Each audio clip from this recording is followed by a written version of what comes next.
दह्याचिया अंगे निघे ताक लोणी, एका मुले दोन्ही मागू नये. आकाशाच्या पोटी चंद्रतारांगणे, दोहोशी समान पाहू नये.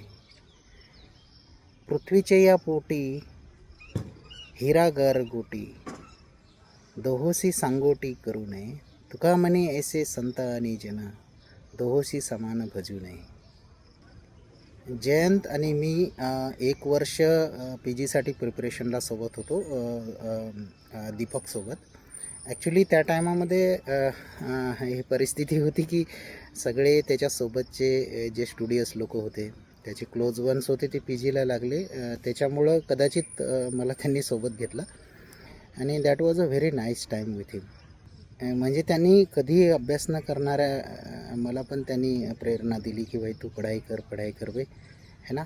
आणि त्याचा फायदा मला त्यावेळेला ठीक आहे रँक नाही आली, पण नंतर सर्व्हिसेसमध्ये असताना माझं थोडंफार वाचणं सुरू होतं आणि I got very good rank आणि त्याचा मला तिथे PGसाठी फायदा झाला. जैनसारख्या परिसाच्या संगतीमुळेच कदाचित जंग लागलेल्या लोखंडाचं माझ्यासारख्या जीवनाचं सोनं झालं.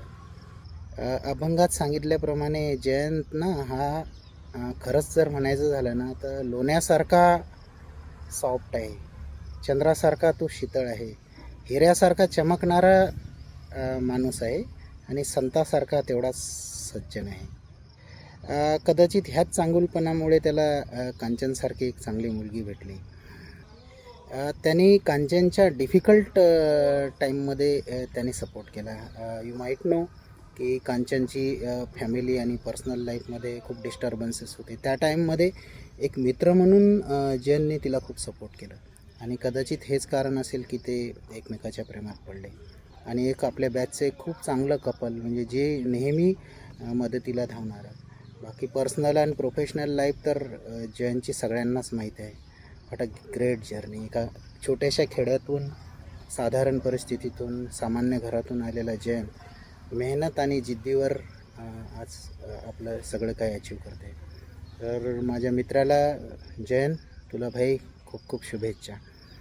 चल फिर मिलते, रियूनियन के पहले भी मिलते रहेंगे, रियूनियन में धमाल करेंगे.